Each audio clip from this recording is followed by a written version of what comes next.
여러분, 우리가 인생 살면서요, 감사와 고난은 항상 우리와 똑같이 따라다닙니다. 고난이 있어야 감사가 있습니다. 고난이 없으면 감사라는 게 있을 수가 없어요. 제가 오늘 아침 찬양을 들으면서 참 우리 전사님이 영성이 많이 깊어져 가시는구나. 내가 본문도 안 알려줬는데, 여러분 그렇지 않습니까? 사람이 언제 감사합니까? 어려움을 겪고 나서 그 어려움이 지나갈 때 사람은 감사하는 거예요. 병든 사람에게 있어서 가장 감사는 무엇일까요? 그 질병이 치유됐다고 이야기할 때. 고난은 우리를 겸손케 만듭니다. 고난은 우리를 돌아보게 만들고 우리의 삶을 다시 생각해 보게 만드는 그 시간이 됩니다. 지금 낙엽이 떨어지고 시몬 너는 아는가? 낙엽 밟는 소리에 그 미친 거지. 낙엽 떨어지고 치우려면 얼마나 힘들어요. 예? 곳곳에 제 차에도 막 낙엽이 있어가지고 그 앞에 통풍까지 막는 거. 지금 무슨 시몬 아는가? 낙엽질은 걔 차가 없었을 때 얘기니까. 자, 그런데 생각을 해보십시다. 한 해를 살아오면서 어떤 사람은 죄송하지만 병 때문에 세상을 떠나시고, 어떤 분들은 아파 누워 계신 분도 있을 것이고, 어떤 사업은 사업 잘 되다가 정말 어려움 당해서 세상 말로 쫄딱 망한 사람도 있고, 여러 가지 종류의 사람이 있을 텐데, 우리가 추수감사절을 감사주의를 보내면서 제일 먼저 감사해야 할 게 뭡니까? 지금 이 자리에서 건강히 앉아 있다는 그 한 가지만으로도 감사해야 할 줄로 믿습니다.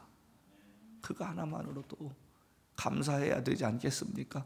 감사를 생각해 보면 수만 가지가 되는데도 우리는 그 감사를 우리가 생각 안 하고 살아요. 그래서 저희 딸이 가끔이 아니죠. 요즘은 이제 좀 나이 들어서 덜 하는데, 얼마 전까지만 해도 막 불닭게티 그 매운 걸 막 열심히 먹고 있는데, 저는 한 젓가락 먹었다 아주 막 속 타는 줄 알았어요. 근데 제가 그 생각하면서 뭐냐, 젊으니까 그렇지 나이 들어봐라, 이거 먹으라고 해도 안 먹을 날이 오겠다는데 요즘 잘 안 먹는 거 보니까 좀 늙어가는 것 같아요. 본인이 느껴가는 것 같아요. 우리가 인생 살아가면서 정말 감사해야 하는 것은, 여러분, 돈이 있고 없고 이게 중요한 게 아니라 건강히 잘 살고 있다는 거 하나만 해도 주님 앞에 감사해야 할 줄로 믿습니다.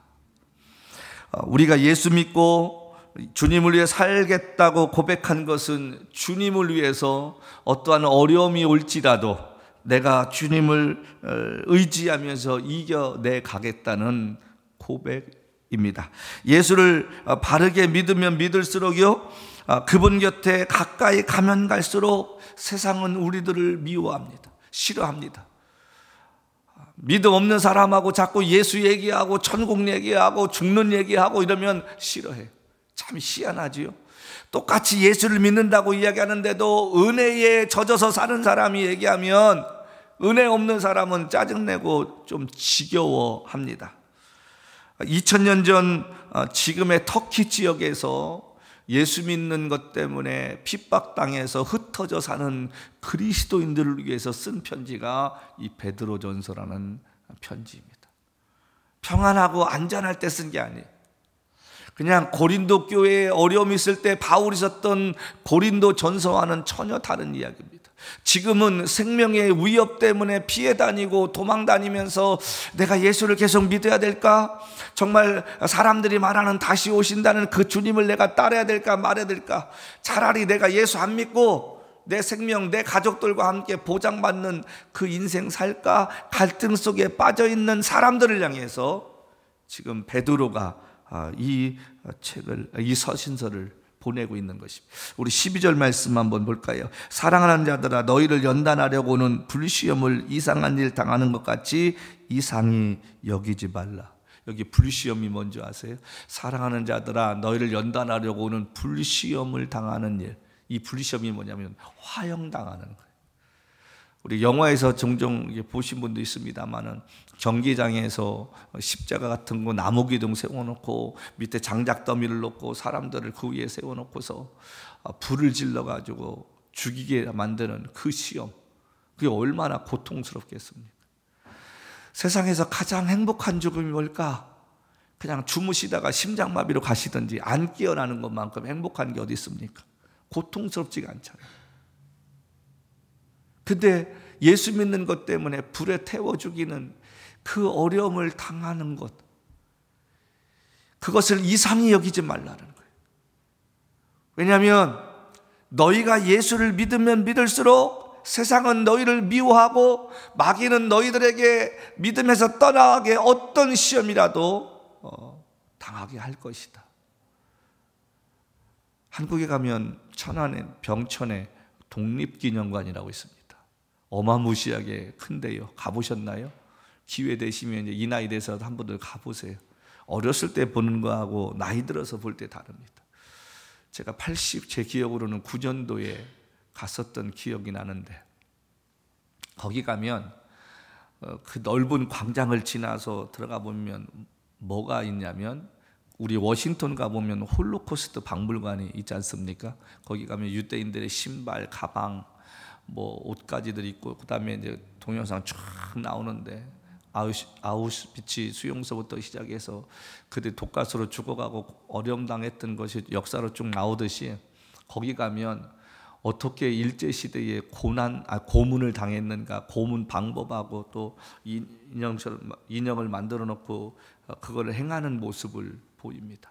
손톱도 빼고 고춧가루 집어넣고 별의별 고문 다 시키는 것 가운데, 야, 저기서 죽어가면서 비밀을 지키고 대한독립 만세 불렀던 분들의 심정은 어땠을까? 저 고난을 이겨내가고 순국 열사가 된 사람들의 그 마음들은 어땠을까?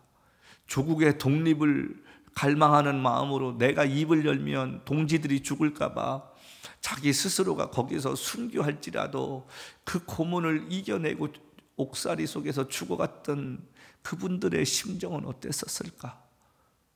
제가 이 말씀 준비하면서 34년 전에 그 방문했던 것이 제가 대생각되었다는 것입니다.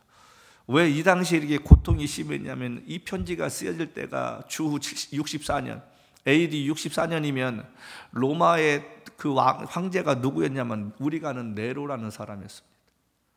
가장 어떻게 보면 핍박이 심했던 황제 그 통치하에서 예수 믿는 사람들을 잡아다가 사람들이 보는 앞에서 사자의 밥이 되게 하고, 그 다음에 불에 태워 죽이고 하는 그 가운데서 조롱거리가 되고, 사람들이 그걸 보면서 처음에는 환호하고 난리 치는 그 모습 속에서 그들이 쿠어바데스라는 그 영화 보신 적이 있습니까? 마지막 그 장면을 향해 달려갈 때 사람들이 그 경기장에서 그러한 고난 속에서 생명을 잃어갈 때 사람들이 너무 고통스러워하고 힘들어하니까 어느 한 사람이 찬양을 부르기 시작합니다.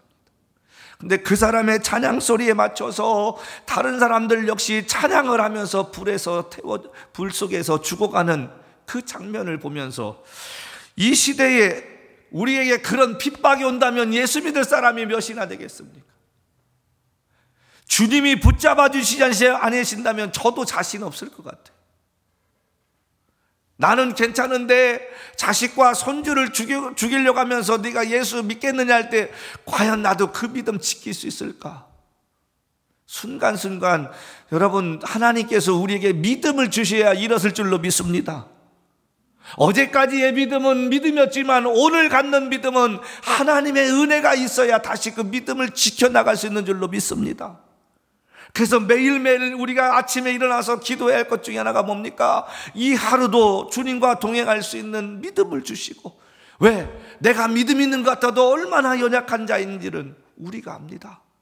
좀 전까지는 예수 그리스도는 살아계신 하나님의 아들이시요 그리스도라고 이야기했던 베드로 역시 주님이 고난당할 것을 이야기했더니 주님은 그리하지 말라고, 우리는 그리하지 말라고 써있지만 원어 성경에 보면 주님을 꾸짖는 얘기입니다. 너 그렇게 하면 안 돼. 왜 그딴 생각을 해? 이런 표현인 거예요.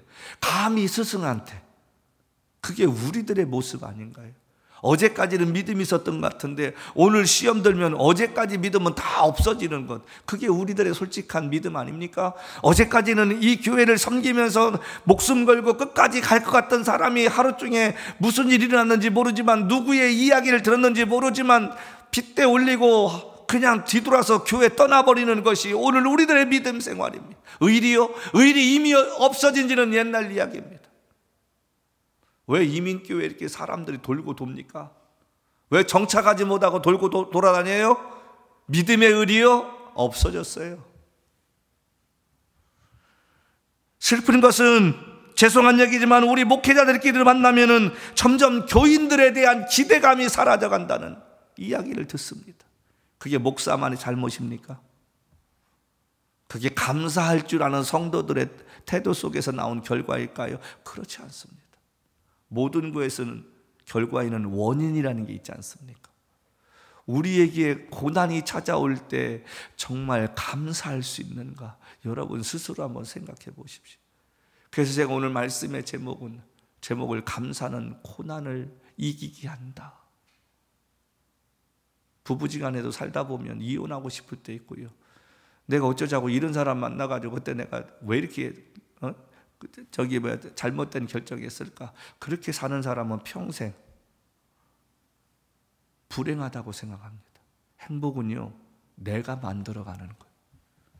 내가 주님과 함께 만들어가는 거예요. 못난 사람도 서로 간에 사랑해주고 격려해주고 위로해주고 용기 주면 그 사람이 잘 될 줄 누가 알아요? 우스갯소리입니다마는 예전에 이야기 가운데 클린턴하고 힐러리가 차를 타고 가다가 힐러리 동네에서 주유소에서 기름을 넣게 됐답니다. 근데 주유소 사장이 옛날에 힐러리 여사의 친구였다는 거예요. 그래서 클린턴 대통령이 그렇게 물었답니다. 만약에 친구라니까, 야, 저 남자랑 결혼했으면 당신 어땠을 것 같아? 그랬더니 힐러리 여사가 한마디 했대요. 그럼 저 사람이 대통령 됐을 거야, 그들이. 그 무슨 얘기입니까? 힐러리는 누구를 만나든 대통령 만들 자신이 있다는 거예요.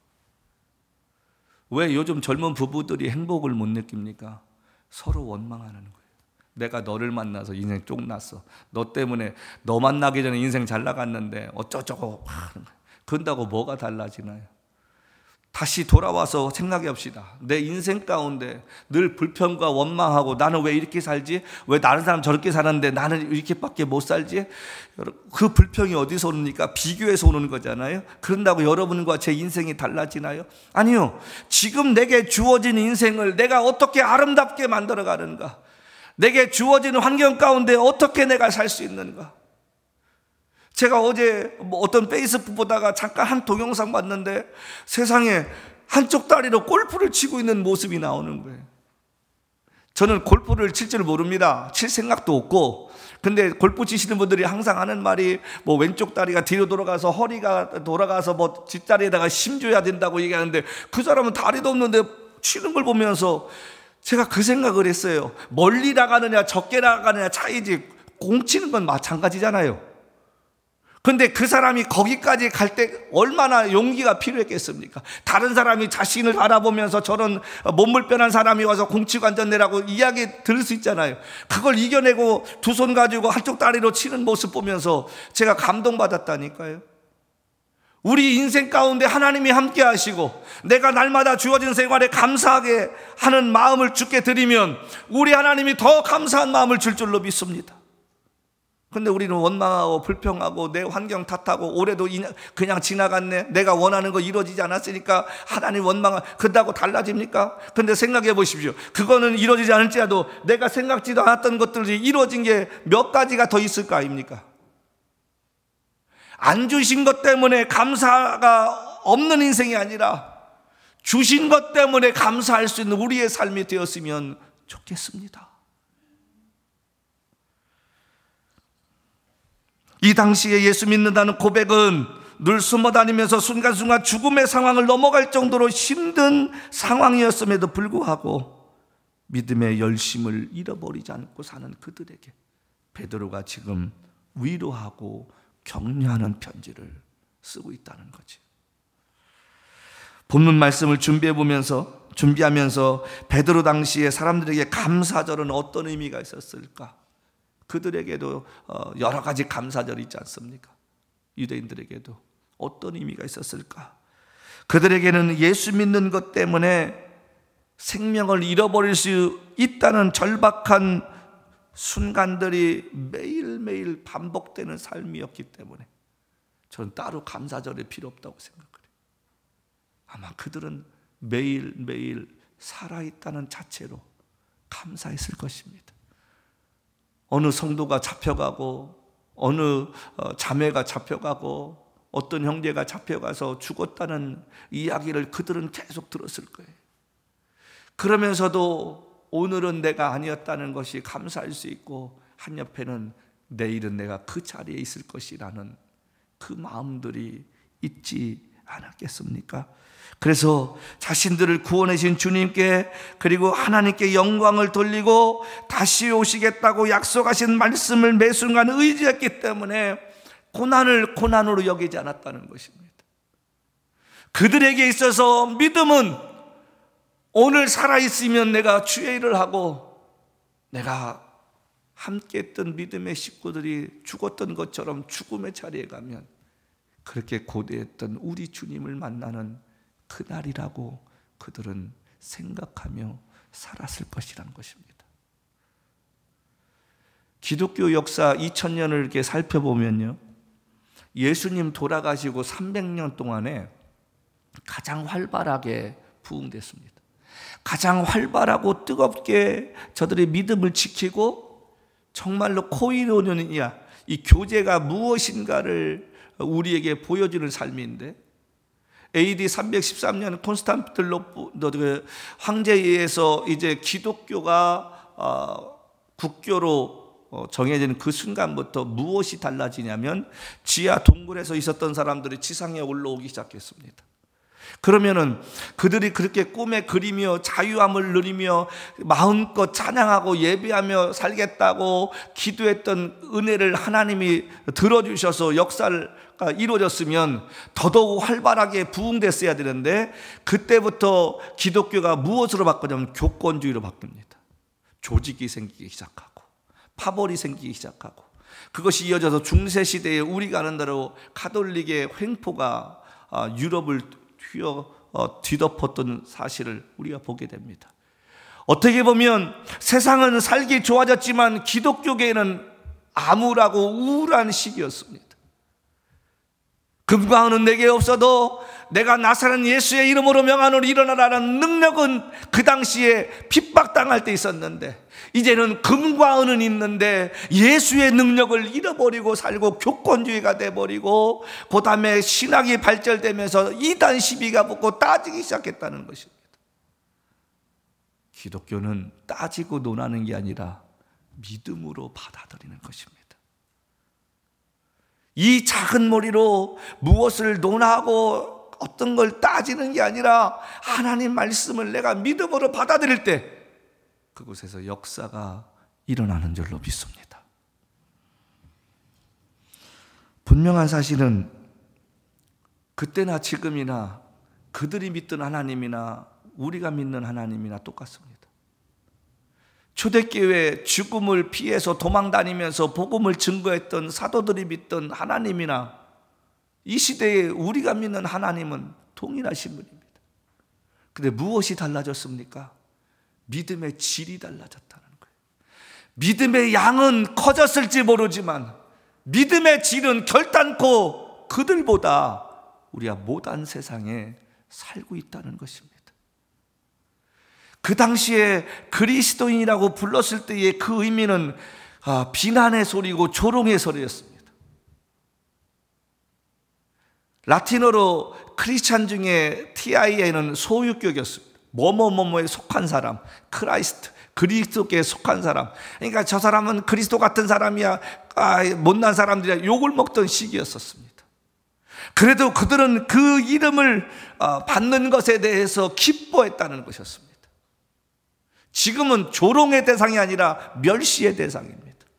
세상이 점점 교회를 걱정하고 사람들이 점점 기독교를 배척하기 시작했습니다. 왜 그랬을까요? 변질됐기 때문에 그렇습니다. 이 아침에 우리가 한번 생각해 보십시다.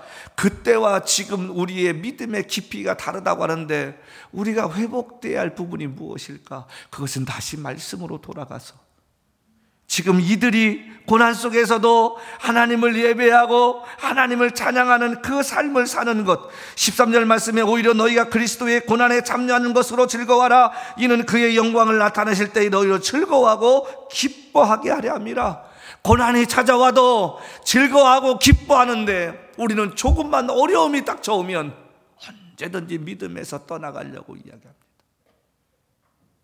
그리고 못하겠다고 얘기합니다. 근데 뭐라고 했습니까? 그의 영광을 나타나실 때에 너희로 즐거워하고 기뻐하게 하렵니다. 정말 예수님이 오시는 그날에 주님의 나라에 갔을 때에 말씀하신 대로 정말 황금길을 거닐고 시냇가에 12광적이 과실이 맺히는 이런 역사가 있구나. 그걸 눈으로 볼 때 얼마나 기뻐하고 즐거워하게 되는 거죠. 모세 얘기대로 우리 인생이 70이고 강건하면 80인데 신속히 날아갑니다. 사는 것이 고통이라고 말하지 않습니까? 그런데 우리는 그 고통의 삶을 살면서도 고통이 아니라 감사해야 할 이유는 언젠가 만나야 할 주님이 계시는 줄로 믿습니다. 고난은요, 우리의 믿음을 성숙하게 만듭니다. 고난이 없을 때는 그냥 교회 대충 다니다가 고난이 찾아오면 기도하잖아요. 그 고난을 통해서 뭘 하는 거예요? 하나님을 경험하게 되는 거예요. 제가 예전에 처음 푸르미를 가졌을 때 많은 어르신들이 그런 얘기를 했어요. 그러니까 목젖이 좀 길고 또 속이 안 좋아서 장염에 자주 걸리고 밥만 먹으면 토하고 뭐만 하면 열이 나고 그래서 들쳐업고 응급실 실려가고 한두 번이 아니었습니다. 개척할 때 무슨 돈이 있습니까? 렌트비 내기도 뻑뻑했던 시기에 제가 지금 기억 속에 하나는 어느 날 새벽에 정말 열이 너무 높아서 도립병원에 가야 되는데 10,000원이 없었습니다. 그래서 제가 어머니 다니는 교회 가서 3시 반부터 우리 어머니 오실 때까지 기다렸다고 엄마 10,000원만 줘요. 병원비가 필요한데. 그래서 그 들쳐업고 제가 병원에 갔던 그 기억이 있어요. 근데 그럴 때마다 어르신들이 하셨던 말씀이 뭐였냐면 애는 아파야 큰다. 아프고 나면 큰다. 저는 그냥 농담인 줄 알았는데 제가 키워보니까 그렇더라고요. 애들은 크려면 성장통이 있는 거예요. 인생의 성공의 반열에 오른 사람들 보십시오. 수많은 실패와 고통을 겪고서 일어난 자들입니다. 우리의 믿음도 마찬가지입니다. 저와 여러분이 고난당하는 걸 감사하십시다. 왜냐하면 그 고난을 통해서 하나님의 은혜를 깨달을 수 있고 그 고난을 통해서 하나님이 우리에게 무엇을 원하는지를 우리가 기도를 통해서 느낄 수 있기 때문인 줄로 믿습니다. 감사절을 보내는 이 아침에 고난은 우리에게 고난이 아니라 오히려 하나님과 관계를 깊어가게 만들 수 있는 통로요, 그 고난을 통해서 감사한 일을 경험하게 만드시는 하나님의 은혜인지를 깨달을 수 있도록 우리가 살았으면 좋겠습니다. 하나님은 우리를 버리지 않습니다. 우리를 계속해서 고난 속에 방치해두지 않습니다. 고난을 통해 하나님께 가까이 나가게 만드시고 그 가까이 가게 만드신 것을 통해서 하나님의 은혜가 얼마나 감사한가를 깨닫게 만드실 줄로 믿습니다. 그것을 알면 고난을 고난으로 느끼지 않는 거예요. 연세 드신 분들은 인생의 경험이 많아서 우리하고 다르지 않습니까? 우리가 동동동거릴 때 그분들은 동동동거리지 않습니다. 왜? 우리처럼 젊은 시절에 똑같은 고난을 겪어보셨기 때문에 하시는 말씀이 있잖아요. 얼마 지나면 그것도 다 지나갈 거예요. 그게 진리 말씀이더라고요. 우리의 경험으로 평안할 때의 감사와 어려움 속에서 드리는 감사의 깊이는 분명히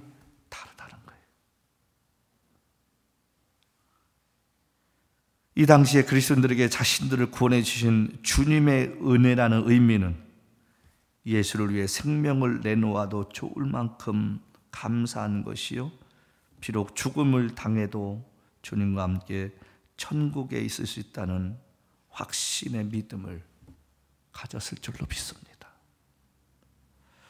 예수를 위해 고난이라는 표현을 베드로가 쓰면서 얼마나 많이 자신을 돌아봤겠습니까? 베드로가 고난 그러면 할 말이 없는 사람 아니에요. 주님, 다른 사람은 다 주님을 버릴지라도 나는 주와 함께 끝까지 가겠다고 호언장담했던 사람입니다. 근데 왜 그가 그렇게 하지 못했을까요? 예수님이 가야바의 뜰에 서 계시는데 그 분위기를 보니까 살벌한 거예요. 그 당시에 가야바의 뜰에 무엇이 있었겠습니까? 우리가 아는 대로 고문의 도구도 있었을 것이고 예수님을 때리려고 준비한 채찍도 있었지 않았겠습니까? 우리가 생각하는 채찍이라고 얘기할 때 그 채찍은 그냥 가죽끈으로 된 일종의 일반화된 채찍이 아니었습니다. 예수님께 행했던 그 채찍 끝에는 쇠갈고리 같은 게 있어서 사람을 치면 그게 살점에, 그 살에 딱 박히게끔 만들었다고요. 그걸 딱 떼었을 때는 살점이 띄어져 나가는 그런 고통을 당하는 건데 베드로가 눈으로 봤을 때 얼마나 두려웠겠습니까? 저것이 나에게 행해지면 내가 과연 이겨낼 수 있을까? 그 고난 속에서 두려워서 베드로는 주님을 버리고 도망간 것입니다. 환경을 바라보니까 두려워. 그러나 우리 믿는 사람은 환경을 바라보는 게 아니라 그 환경을 다스리시는 주님을 바라봐야 할 줄로 믿습니다. 그 환경 뒤에 계시는 하나님의 은혜를 돌아봐야 되지 않겠습니까? 주위를 돌아보면 아무도 없는 듯 믿음의 눈을 뜨면 서 계신 주님이 보인다는 고백처럼 우리가 고난 속에서 그 고난의 현장만, 환경만 바라보지 말고 하나님 말씀을 통해 약속하신 대로 고난을 다스려 주시는 하나님의 은혜를 생각해 보면 이겨내려고 하는 용기가 다시 생기게 될 줄로 믿습니다. 예수님 버리고 도망갔던 베드로, 부활하신 주님이 갈릴리 바닷가에서 그와 함께 만나 주셨을 때 베드로는 전혀 다른 사람이 되어가기 시작했다는 것입니다. 참된 감사는 어디서 나옵니까? 예수를 만날 때만이 감사가 나옵니다. 고난 속에서도 예수 만나면 버틸 수 있는 힘을 달라는 기도가 나오게 될 줄로 믿습니다. 여러분 13절, 14절 또 16절 볼까요? 너희가 그리스도의 이름으로 치욕을 당하면 복이 있는 자로다.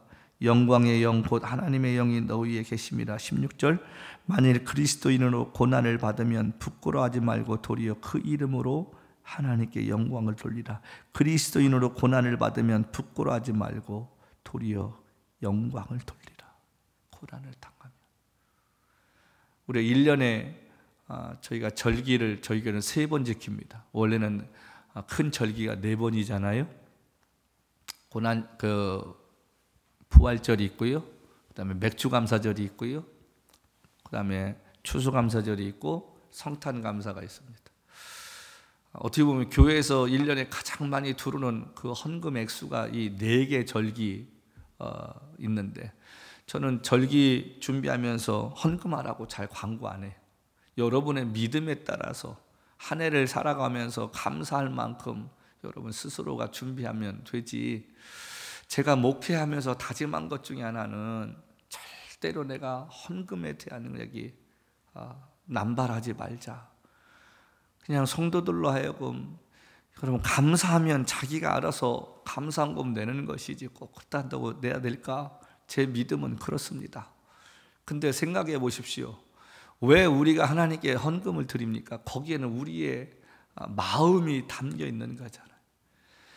예수께서 말씀하시되 물질 있는 곳에 네 마음이 있다고. 많은 사람들이 주의를 못 지키는 이유가 뭐 그래요? 돈 때문에 그래요. 또 돈 벌러 가야지, 또 돈 벌러 가야지. 그러니까 그 돈 때문에 자기의 믿음 지키지도 못하고 하나님 앞에 신앙시키지 못하다가 돈은 벌었다가 나중에 병 걸리면 그 벌은 돈보다 더 많은 것을 우리의 병원비로 내는 분도 보시잖아요. 우리의 삶 가운데 하나님이 보호해 주시고 지켜주지 아니하시면 여러분과 제가 아무리 돈을 가지고 있어도 그 돈은 새어 나갈 수밖에 없는 줄로 믿습니다. 근데 한 해 동안에 하나님께서 아까 말씀드린 대로 잔병 치레하지 않고 병원 신세지지 않게 하시고 어려움 당하지 않게 하시고 내가 타고 다니는 차가 크게 고장나지 않아서 돈 들어가지 않을 수 있게 하신 그 하나님의 은혜 얼마나 감사합니까? 우리가 믿음의 표현 뭘로 할 수 있어요? 우리가 주님께서 말씀하셨던 네 물질 있는 곳에 마음이 있다. 그래서 우리가 절기 때마다 액수가 작든 크든 간에 드리려고 하는 마음이 바로 그것이라는 것입니다.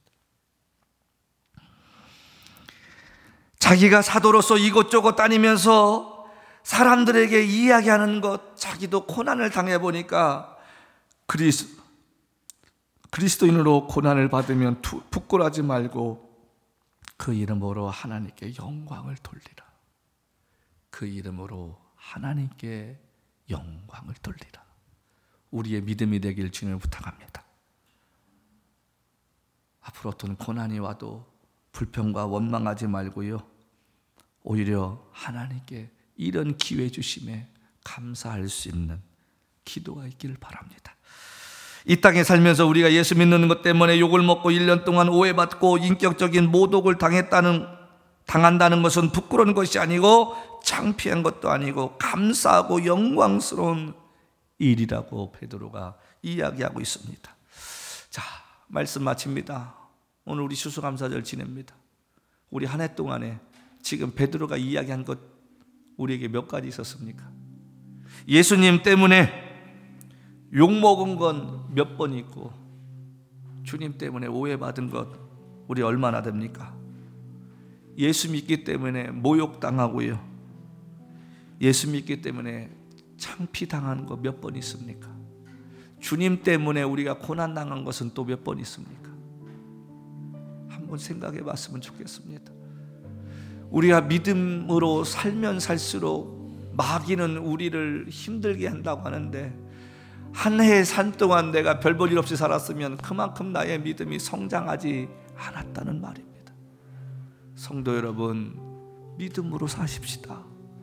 주님 편에 사십시다. 우리 주님이 기뻐하는 일이 무엇인가를 찾아 헤매십시다.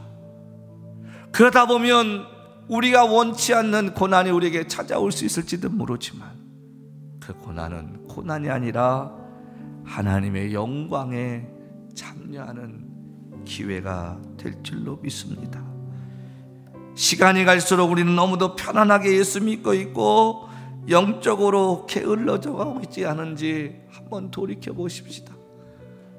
한 해는 고사하고 지난 한 주간 동안 내가 기도하고 말씀을 가까이 한 것은 얼마나 되는지, 한 주간의 삶 가운데 내가 예수를 생각하고 하나님의 영광을 위해 살려고 고민해 본 것은 몇 번이나 되는지 한번 생각해 볼 수 있는 귀한 시간 되었으면 좋겠습니다.